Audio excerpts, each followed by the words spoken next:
Hey, thanks for joining me. So it's been about 5 months. I didn't realize so much time had passed. I looked at issues 1 and 2 of Ninja Boy. A lot of people don't seem to remember this book. Coming out in 2001, I want to say. Yeah, 2001, from Ale Garza. Again, I hope I'm saying his first name right.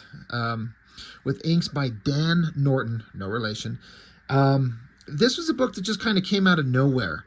And it was very different. I never heard of, that I can recall, of Ale Garza previous to this book.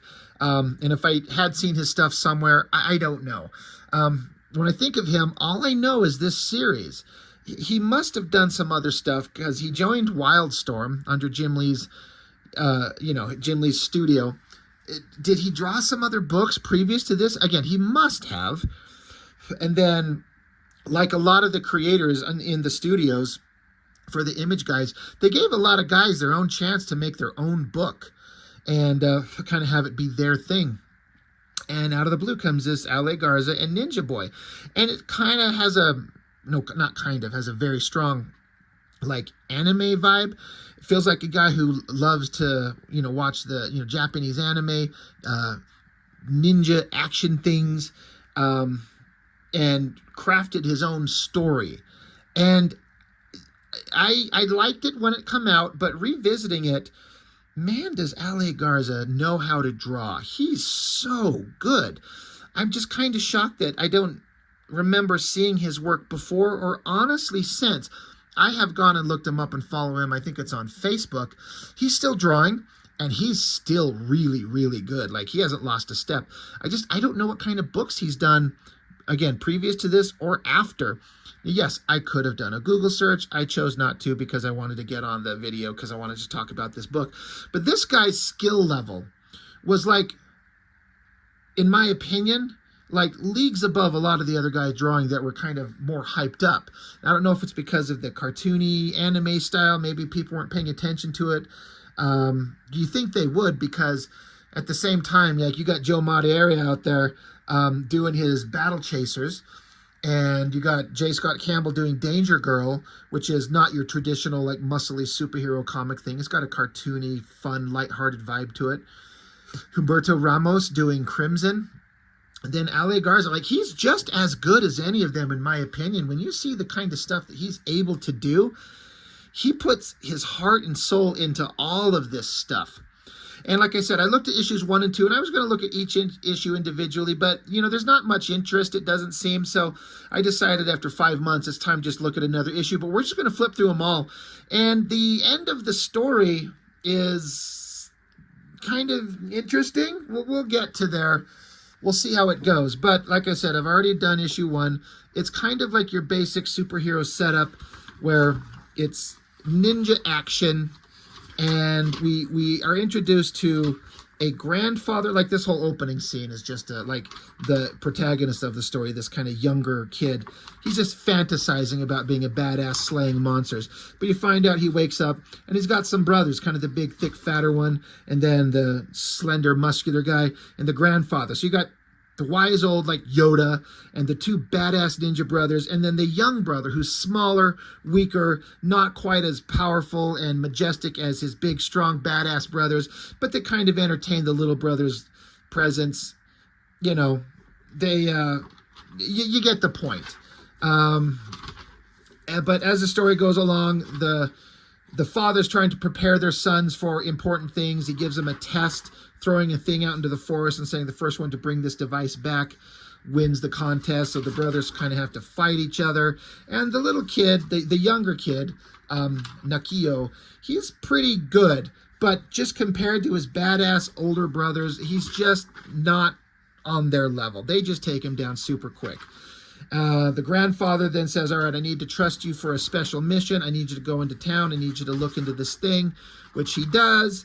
He gets in there, has to hide himself among all the people, see all the crazy characters that are out there. But look at the amount of detail that Garza with Dan Norton on inks is doing. Like, details, characters, backgrounds, structures, everything's there in every issue. He never skips a beat. He never falters. It looks great the entire time. So the hero's on a secret mission, and he sneaks into this room, and then he runs into these bad guys. This guy who's like been set up in the previous pages as like a local kind of politician guy, but he's got these monstrous looking villains around him. He's trapped. Like, okay, well, you get the basic story set up. So now he's going to have to survive and get away. So we start out with the bad guy. Great energy, great action. It just feels like a kind of a modern day, American comic manga. It just works. But our little ninja boy, Nikio, he's got to take on these guys. And they're like, you're nothing to us. You're just you're just a joke. Our hero does everything he can to try and fight them, and he decides to just run and get away. Art looks fantastic. Coloring a little dark, but it still looks good. Bad guy, setting him up as a super powerful villain, but he's also, lying to the masses. The town think he's this great guy. He's this amazing character. But, what they don't know is that he is like this evil monster. But then you find out bad guy has our hero's brothers. Like, they found him, trapped him, strung them up. And they essentially, the brothers are caught. They're spitting in his face. They're being defiant. But he kills the brothers. This bad guy with these big bladed weapons, like, rips the brothers in half, like their bodies. Like, I was like shocked, like, holy crap. I thought were going to be like major characters in the story, but you understand, like, they're the powerful brothers and they're killed. Now the younger, weaker, smaller guy has to survive on his limited skills and his wits and his ingenuity, right? That's kind of the idea we're getting at. But to just kill his brothers, I was actually kind of interested in them as characters. I kind of liked them a little bit more than I liked the main guy. But he sees this horrible thing and he's like, you know what? I gotta get home, because this little ball of fur, a little, comedy side character, the comedy relief, little ball of fur and a giant mouth. He likes to eat and drink and fuck. I can relate to him. But he's like, we got to get out of here. So we have to go. Our hero shoots a arrow into this giant bear creature was established. I kind of skipped by it because I'm just trying to zip through these a little bit.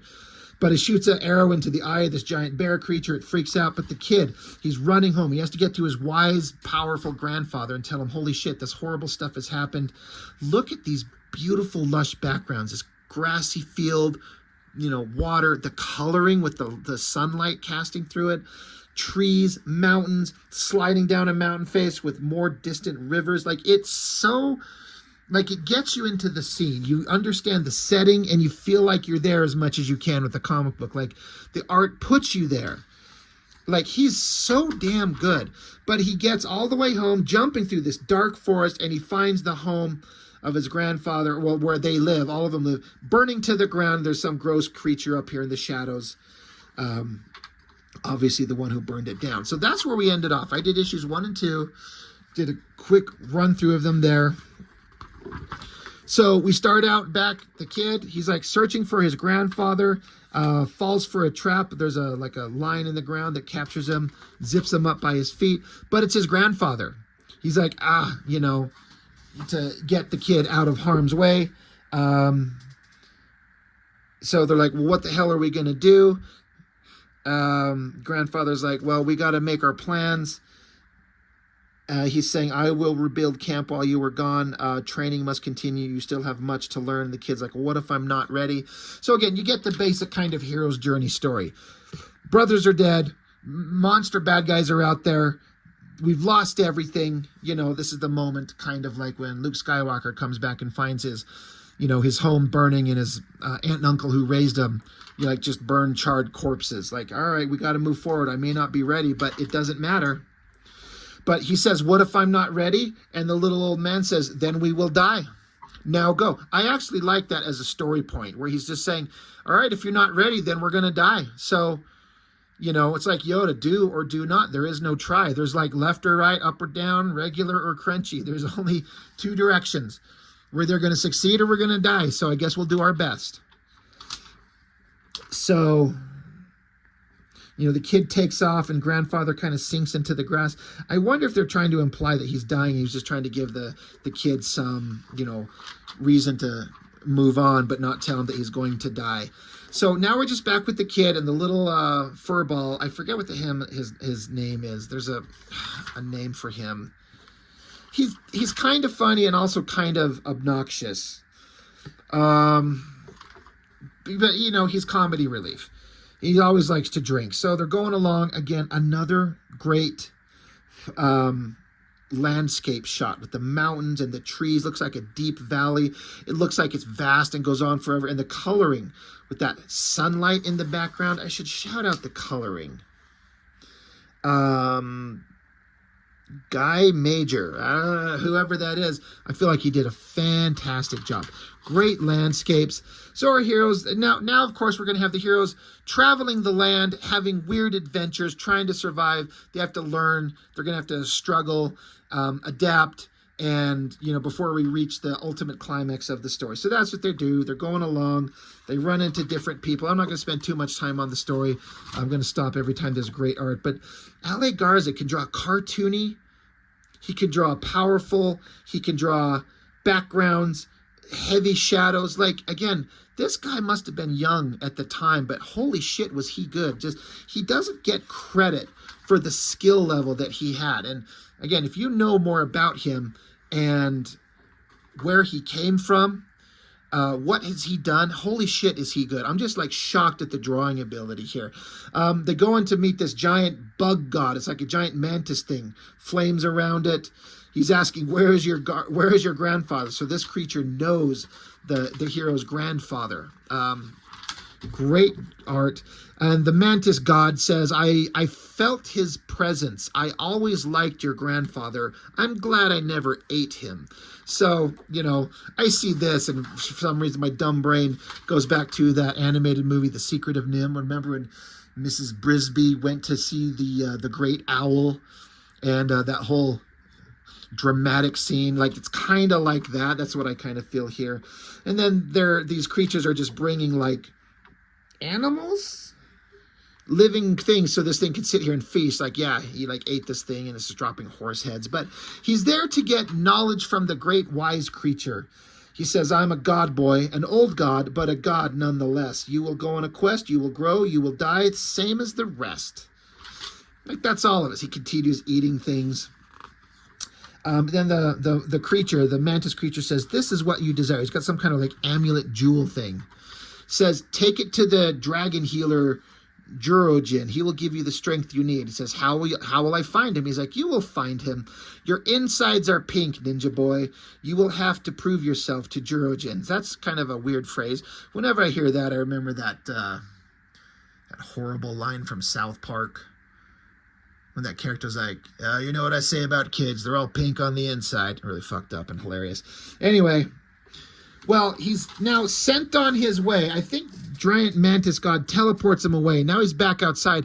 But then this gross spider creature, this guy that has like giant arachnid spider creatures as his minions. I feel like this is kind of like following in the vein of Ninja Scroll, where Jubei Kibagani had to fight all those various the devils of Kimon.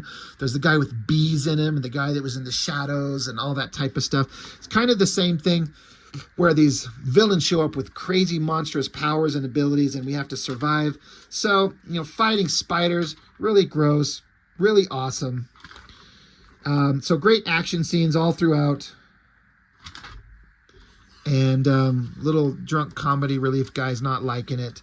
But I guess they get away. But then suddenly, out of the blue, a speedy little weird little creature thing just comes zipping by and grabs a little pouch out of his hand, the MacGuffin, the little magical amulet that the giant mantis god gave him, steals it from him. They're like, what the fuckity fuck? He's like, give me my jug, you friggin'. So they chase this weird little creature through the forest, over all these rocks, over water, down this tree log, and they're going fast, fast, fast, right over the edge of a cliff, and then there's this giant pit where they're just free falling into, like, this is like a crystal mine.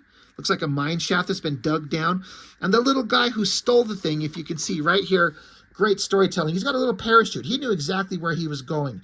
He jumps, deploys his parachute, and the guys that are chasing him are probably just going to fall to their death.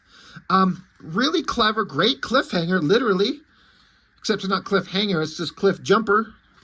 Jumps off, where are we going to go? Thought that was a really fun adventure, so issue 4. Funny cover where they're like dressed up like gangsters with bling and shit and all those hot bitches. But it starts out picking up right where we at. The hero, you know, pointing his hand, diving fast, falling right down. Again, look at the great backgrounds. It's an environment that you feel like you understand everything that's there. Coloring with the highlight of the sun in the background. Our guy's jumping down, catches up with the guy in the parachute, grabs onto that to break their fall. They all tumble and spin to the ground. All these other little weird little crystal digging creatures are down there watching. They crash down into a cart full of like jewels and stuff.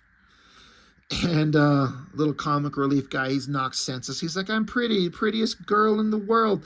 But now they've landed in the middle of this giant mine with all these jewels, and all these little creatures are like, motherfucker, like they're here to steal them. So big fight ensues. So our hero guys have to jump and get away. Little guys wrap some chains around our hero, trying to bind him. So he gets up, gathers his strength, jumps high in the air. And if I remember correctly, it was a big, awesome double-page spread. Yeah, they caught him, wrapped him in chains, but he just leaps and swings and, you know, frees himself. Again, look at this shit. Like, if you haven't seen this and you love, like, battle chasers and things like that, or just anime or manga, like, this has got to at least be an honorable mention at the bare minimum. This looks fantastic with the details everywhere. Never once does Ale Garza skimp on the art and just try to take a shortcut out. Everything is there. Inks are there. Coloring's fantastic. It just looks great. I forgot how awesome it was. And he's not making it be covered in dialogue. We're just selling it on the visuals like you're watching an animated thing. I don't need to have a bunch of inner monologue. I just need to see the visuals, and I get it. And then when you do have characters talk to give, you know, to tell the story and reveal character, make those moments count and make every word out of their mouth important and relevant, and don't waste time with pointless text boxes telling us nothing. Great stuff. So these goofy little guys are coming at him with axes. So we get a bunch of little panels showing all the cool action. So, you know, they go on, they have to fight their way out. Like, you get it. Like, this is a major kind of conflict that these guys have to resolve. And meanwhile, we cut back to the villains of the story and that giant bear creature, like they're literally riding on its back, like these scary monsters that killed his brother and presumably the grandfather.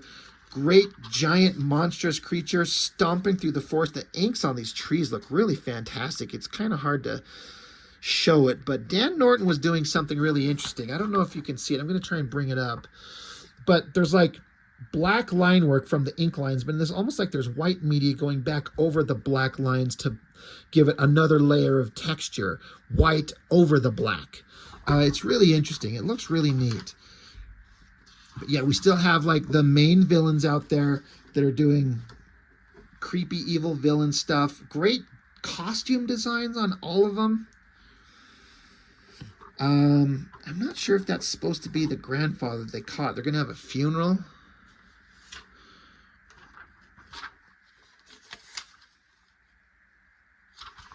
I'm not sure. I did kind of skip over the story. But anyway, bad guys are doing bad guy stuff. And then we're back with the kid. So I guess like the leader of all these little gem digger creatures is this big guy wearing a pimp coat. He's got jewels in his teeth and his nose. So he's the guy that kind of runs this crew. So they're going to have conversations. Maybe they're not enemies after all. Maybe they're going to kind of get along once we explain what's going on. So pimp leader of all these guys in the pit is kind of explaining all this type of stuff. Takes him into a room that's filled with weapons. There you go. You're on a journey. You're struggling, and then you find some people to help you, and they give you weapons, so now you can move on to the next part of your journey well armed. Like, all right, that works. I get it. Great room, all the weapons lined up there. And they're like, hey, I've got a sword and I've got a bow and arrow. And the little guy's like, hey, I just drink. So, you know, we're moving on to the next part of the story. You know, lots of conversation back and forth. All right, we've made friends. We've stopped, we've rested, we've rearmed, we've got buddies getting drunk together. And now we can move on to the next part of the adventure. And then there's this other character giving us a sneaky smile on their face. Just multiple characters going on. Anyway, off to the next book. So that's issue 4. Issue 5. Interesting cover with interesting kind of color holds. I think they call it, the black line work is kind of like rendered in color. I don't know how they do that. It looks really good. I really like the artwork and the way this one starts out with like the dark, like it's nighttime, so it's kind of a monochromatic color tone, heavy shadows, birds, dead trees. Like, this is all creepy. Like, so instantly you're like, this must be a nightmare. But it sells the mood so well. I love top panel, the grassy ground, the trees looking very natural, organic, and the tree branches kind of casting in front of the moon. Little silhouette of a guy walking. He's saying that, like, the grandfather is strung up on a tree. He's like, you're not supposed to be here. He says, I know, I'm lost. Have you seen this guy? No, he's dead. He's going to kill you. You know, having like a scary dream. I love the artwork here. It looks really good because L.A. Garza typically in his work isn't incorporating heavy shadows. But when he does, it looks really good. This stuff looks fantastic. Like shadow ninjas coming after him.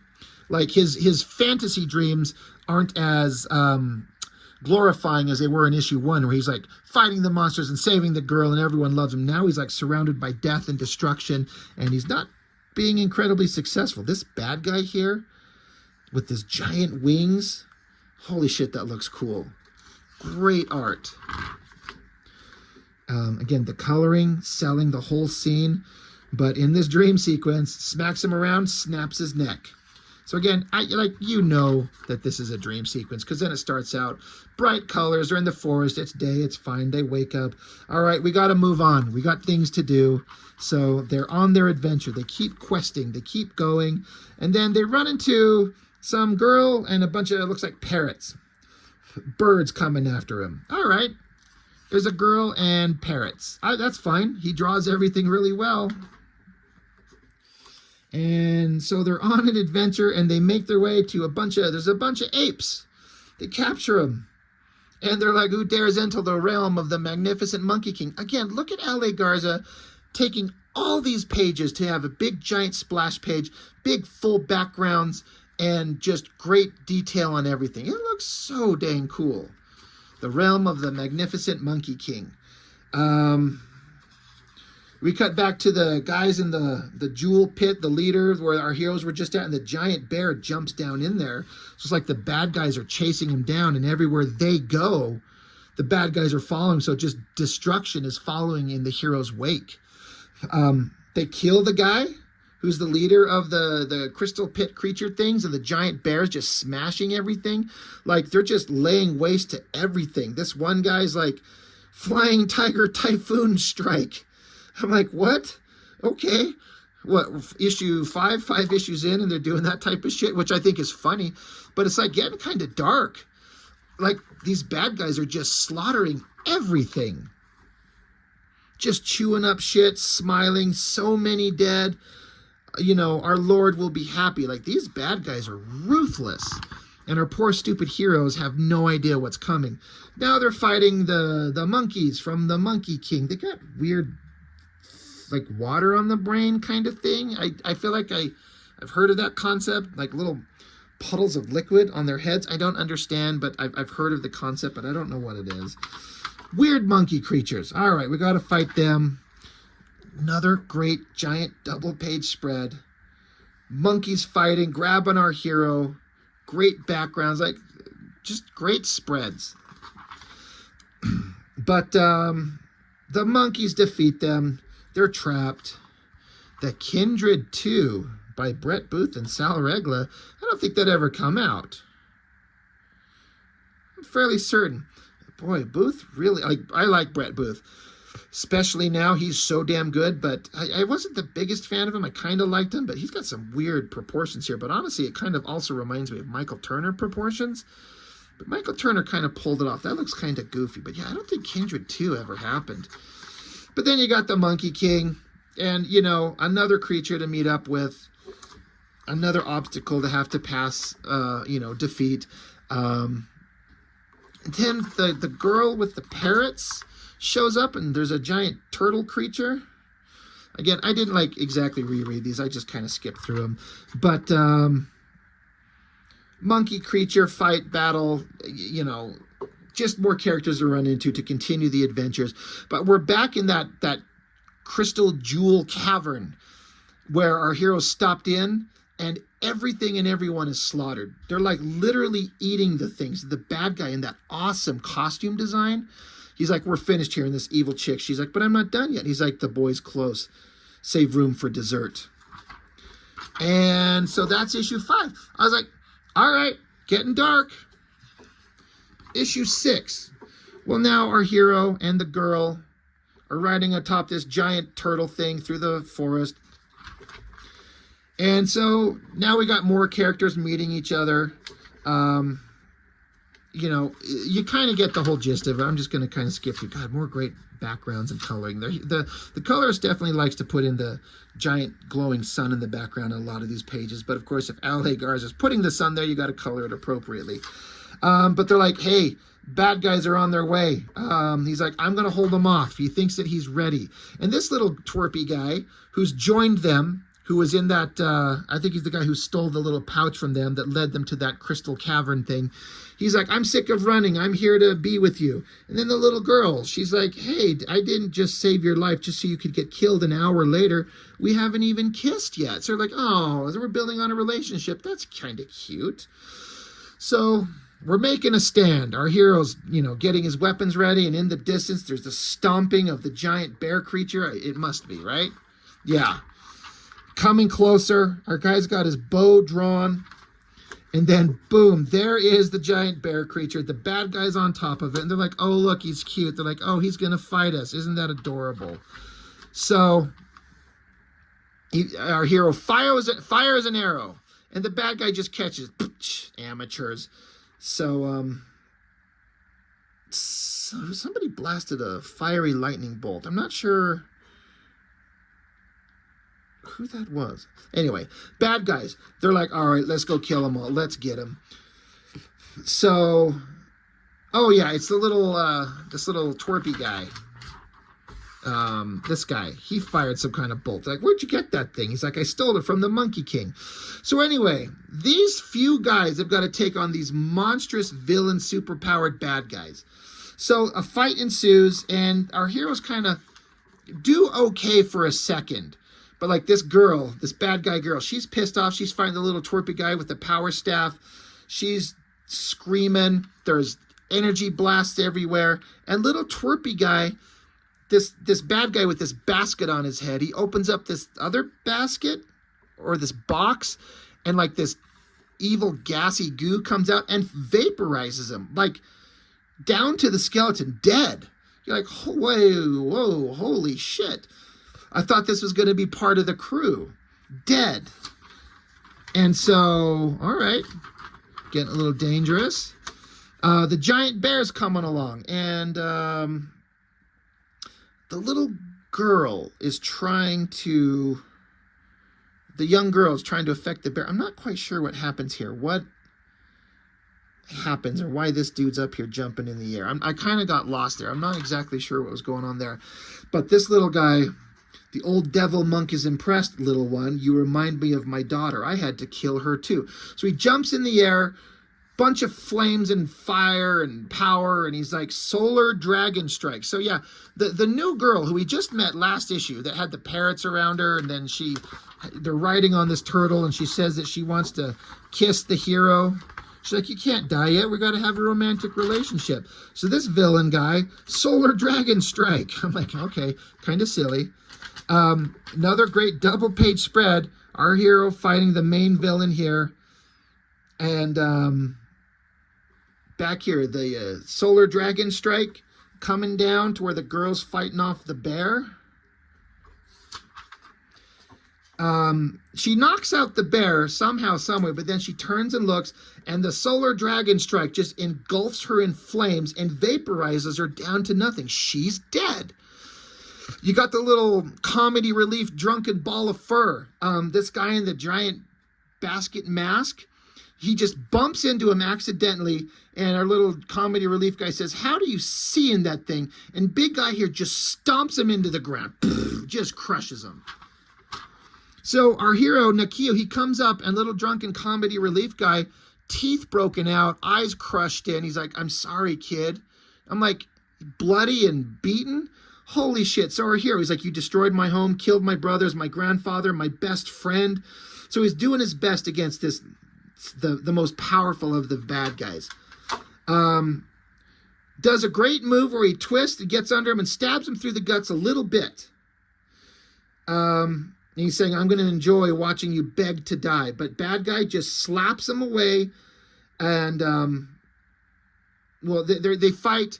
And then the bad guy just grabs him by the wrist. He's like, "You're a disgrace." Like, you get the idea that our hero is like, this is the ultimate confrontation. He's going to defeat this thing. He has to defeat this thing. And he stabs him. But no, bad guy just grabs him, holds him up. I love the heavy shadows there. It says, "You're a disgrace." Like, this is nothing to him. So then he slams him on the ground. He says, "Know this as you take your last breath. A true ninja brings darkness, pain, death." As he beats him repeatedly over and over and over, stomps him into the ground, picks him up by his head, and says, "You're just another worthless child," and throws him off the cliff into this like valley of thorns, where he falls into this valley of thorns, cut up, beaten, bloodied. All his teammates are dead except him. And the bad guys say, "Damn, I've never seen you smile before." And the guy says, "Death is beautiful. The boy was weak, lost, confused. Now he's nothing. Nothing makes me happy, but I'm glad he's dead." And they say, "And I'm glad it's over." And they kick the little ball of fur comedy relief into the pit, and it says end. And this is the last issue of the comic.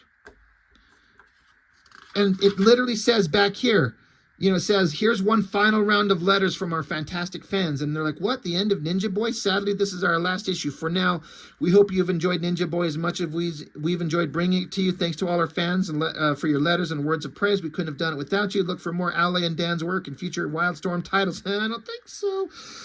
So when I was reading this, I was kind of like mid-range on the book. I was enjoying it. It didn't quite connect with me the way I was loving Battle Chasers or Danger Girl or Soul Saga or shit like that, but it was fun. I look back on it now, great art, great action, like they were putting everything into it, but I'm like, why have a kind of lighthearted adventure with all these cute, whimsical characters, and they get slaughtered, and our hero gets kicked into this pit of thorns, and they're like, and it's done. And it never has been published or had more series go into the future ever again. It was left on this cliffhanger. At the time, I thought that it was going to be a continuing series. I don't think that it was ever designed to be a 6-issue limited series. I could be wrong. If you know, please tell me. But I felt like this was supposed to go on kind of as an ongoing series as long as it turned a profit, right? And I'm like, well, maybe it's not turning a profit. Maybe they don't like it. Maybe something's wrong and they had to cancel it. But it felt like a violent, heartless, horrible ending. There's no hope for the future. You could say it's a cliffhanger ending to make you like excited to see what happens in the future, but nothing happens. So I don't know for sure what happened.